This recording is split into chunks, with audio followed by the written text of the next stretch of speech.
That works. I may have to put a resume in. When we talk about digital hubs, will those be like Wi-Fi hotspots? And if so, what provisions will be put there so that when people those with confidential information that they'll be secure? So right now, that's the conversation we're having specifically around Wi-Fi and even computers, the standards. And so we've been in conversations with the state on cybersecurity and how that we can leverage that to make sure that we're not only current with what we need, but also future focused. And so I'll say that we are considering that and thinking through it right now. Can't give you a definitive answer on that, but I will say that that is one of the areas where we're looking at standardizing to making sure that not one entity or one neighborhood is getting a superior experience than another. And is it fair to say these will be like hotspots? I think it's fair to say that it's going to use hotspot technology with respect to the seamless connection to Wi-Fi. That the experience within the neighborhood technology hub, like actual inside the building, I don't think the Wi-Fi experience is going to differ. However, I think that each of the hubs are going to have their own specific to them, but I don't think that's going to be a detriment to the performance of those. Okay. So it is fair to say hotspot, but not, yeah. Okay. And so in that sense, is it something that anybody passing through that area can use, or will it be available only to people who actually live in the broadcast area? So ideally, it would be in the broadcast area. I think that if we are going to have people who are driving through, most likely they're going to be able to pick up the signal pretty quickly, and then as soon as they get outside that broadcast area, whatever that might be, if there's another area, they can kind of daisy chain and find the way, but not what it's designed for. It's much more designed, no different than where we have libraries where people are able to go to those spots. If you happen to be in the proximity, you're able to pick it up, but it's not designed for people who are passing by. It's much more for people who are proximate to that area. Okay. And do we have a target date where people who need to get some of the quality devices and want to be able to access that network, that they can sort of set on their calendar and say that by such and such a date, I can expect this to be here? No, I think what we're looking at right now are the existing deployments. So we're still doing the deployments for the public schools around the Connected Futures Initiative. We're also doing some for GDYT, getting those youth covered. I think at this point, because we're in the midst of those deployments, it's a little bit harder for us to say how everyone else goes. I definitely know that we don't just be connecting kids. This is an initiative where we're focused on the families. But I think we're taking things one day at a time here. And so I can't give you an exact date where we're saying, hey, everybody's going to get this. But it's definitely a focus area that we won't feel safe bridging the digital divide unless everyone has that.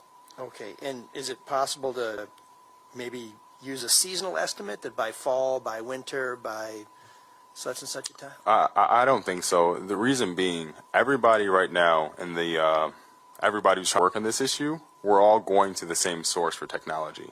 So as a result, for example, earlier this year we were looking at trying to get everybody hotspots. And that proved to be dangerous when we realized that, one, Detroit hotspot manufacturer, and a lot of these telecommunication organizations are based in other cities. And so as everybody in the United States is asking, oh, we all need hotspots, well, what did that do? They just said, okay, there are no more hotspots available. And so as a result, it's really hard for us to estimate on a hardware standpoint, one, people are going to get resources because these are operating on timelines that we don't really have too much control over. I think that looking at the future, if we're able to say that we're able to ramp up and get much more technology, I think that's going to change things. But as it stands right now, having the conversation about people going back to school or still doing this distance learning, that's something where it kind of exacerbates the issue a bit more for us to say that the hardware part is hard to predict.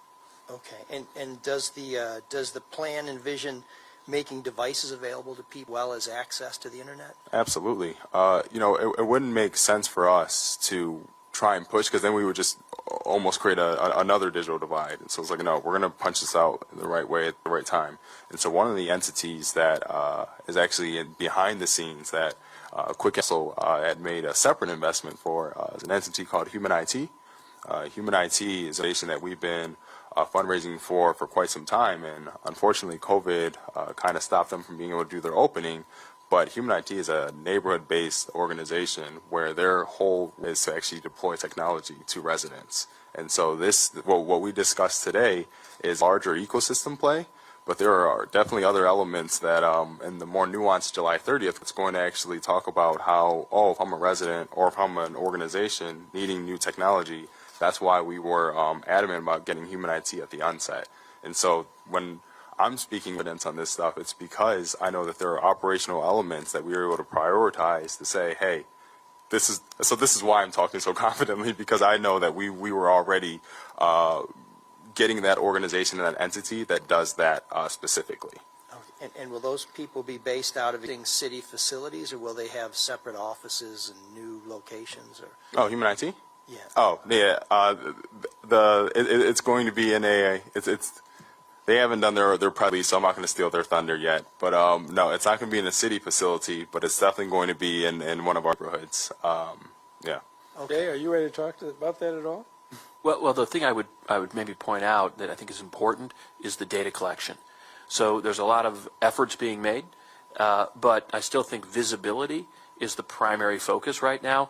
We have to understand across the entire city who has what and what resources already exist, and I think our mission is to link all of those resources together. So you're going to see the first big effort being that data, much like we did with the Blight Task Force, and really understanding what exists in the city, what people don't have. So I think that's a really important step. And Josh is talking about all the different elements that bringing together, but we've got to do that first collection step on the priority list.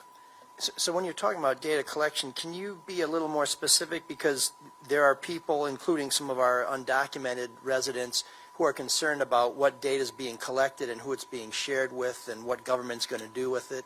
When I'm referencing data collection, I'm talking about who has internet access, who doesn't have internet access, who's got computers, who doesn't have computers, and so then we have understanding of where those hubs need to be placed and those sorts of things. Okay. Yeah, we're not interested in personal information. There are sections of the city that do not have high-speed internet access. Right. And that's the kind of thing that we need to gather the information on. Okay, so the city won't be capturing things like web histories and... Okay, No, okay. We're leaving that to the feds. Okay, well, there's... We don't have the bandwidth. You know, we're all a state, so let's just get that out of the way. Okay, and Rochelle, in terms of volunteers and what's happening on the island, 500 volunteers, will those folks be going to work before the event or during the event and make sure that everybody's properly spaced and masked and all those things? They're going to be double masked and socially distanced around the island so that they can provide Kleenex. They can make sure that there's no problems with the photos, but nobody's going to be near anybody else. And we want so many so that nobody's out there all day. So you will make a shift on your post. It's done, and you leave. So those volunteers you will want day of, not in preparation or anything like that. So you're Day looking of. for people who can work on the Just that day. Okay, and how do people who are interested in either volunteering or providing you the names and photos of people they'd like to be remembered, who reach out to? They reach out to me. We're going to be making an announcement about the hotline and where to send the photos, probably by middle of the week next week. Okay, But there will be a very specific email address, or if somebody needs us to get it in some other way, because again, we're talking about the digital divide and we don't want anybody to feel left out. If I pick up a picture, and I haven't been going out much, as the mayor will tell you, I'll go get it. But we just want to make sure that they feel comfortable getting us the photos that they want us to use. okay, so we'll be able to tell people we go to participate Absolutely. in a little while then, Yes. so next week. So we're not quite ready to talk about that yet. Okay. And I'm terrible with math. I know the mayor's a data guy. When we're looking at income eligibility for that aid for people who may be facing eviction, I see the 100% of AMI to qualify for state money. If you're at 80% AMI, I'm assuming you can make more money and qualify, or is that less money to qualify? 80% is less money. Okay. So 100% of AMI is 100% of the average income, 80% is. okay, so the $70,000 for a family of four, that's basically the maximum that you can make to qualify for this program. Right. Okay, great. Thank you very much. All right. Any other questions? All right. Thank you for coming.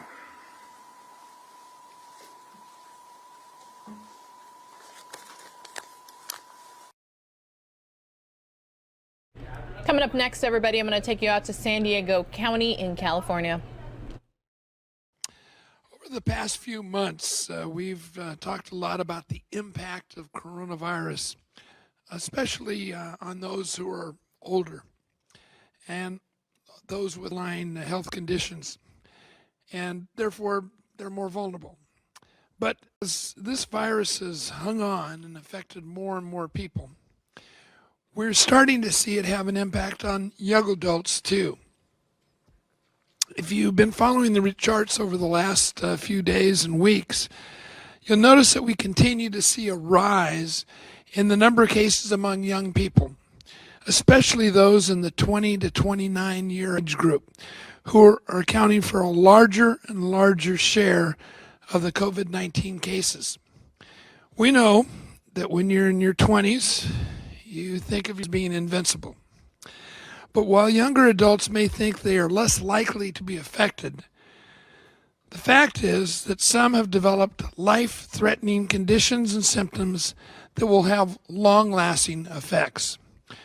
We don't want young people to carry the physical and emotional scars of this illness for the rest of their lives.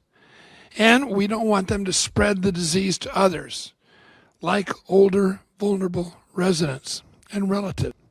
That's why today we are joined by Dr. Scott Eisman, who is a pulmonologist from Scripps Hospital, who has seen firsthand the impacts of COVID-19. Dr. Eisman is here today to detail the health impacts this virus has had, especially on young adults. I'll let you know that Supervisor Fletcher will not be joining us today as he has a family commitment. But Dr. Wooten is here to provide the medical update and go over the charts. So with that, let me call up Dr. Wooten.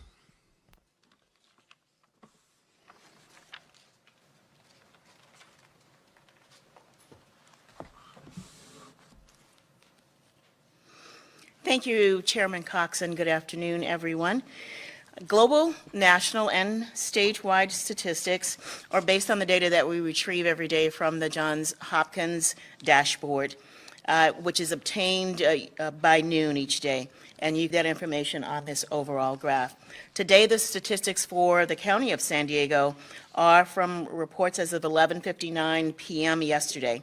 The total number of cases is now at 21,446, which is 559 cases than reported yesterday, and includes 448, which is 12 more deaths reported since yesterday. In the next slide, this provides overall statistics and demographics for all of our cases. As a reminder, the age range of our cases is from 3 months of age to 100 years of age. 58% of the cases are in the age range from 20 to 49 years of age. So that's 12,474 individuals or cases. Again, 58%, which is slowly increased from about 50% since the beginning of the pandemic. 51% of the total cases are female, 49% are male. 2,009, 10% of all cases have been hospitalized. Of that number, 546 have been admitted to the ICU. This number is 3% of the total number of cases and 20% of the total number of those hospitalized. Again, there are 448 total deaths, which represent slightly over 2% of the total number of cases.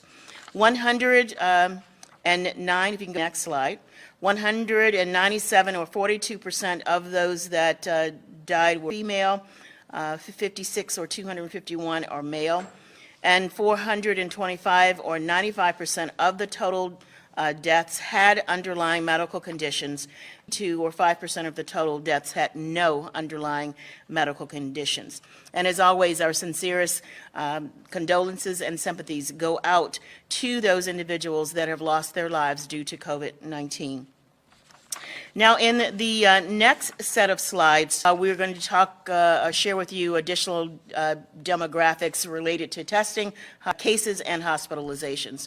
In this particular slide, this shows the result T3 strategy: test, trace, and treat. We are well over our goal for stage 2, which is 5,200 tests which is equivalent to 1 test per 1,000 population. And we have gone even over the stage 3 goal of 2 tests per 1,000 population. So we are, for July 4th, we had 8,436 tests completed, or a 7-day average of 8,056 tests.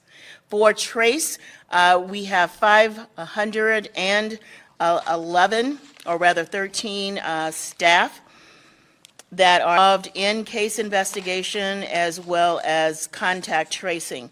So us 513 total, 215 are case investigators, and 242 are contact tracers, and an additional 56 are admin staff. And I'll talk more about case investigators shortly when we talk about triggers. As it relates to treating, we have 73 individuals in isolation in our public health hotels.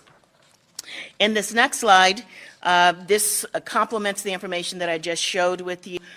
This is the rolling 14-day average, which is the line at 6.3%.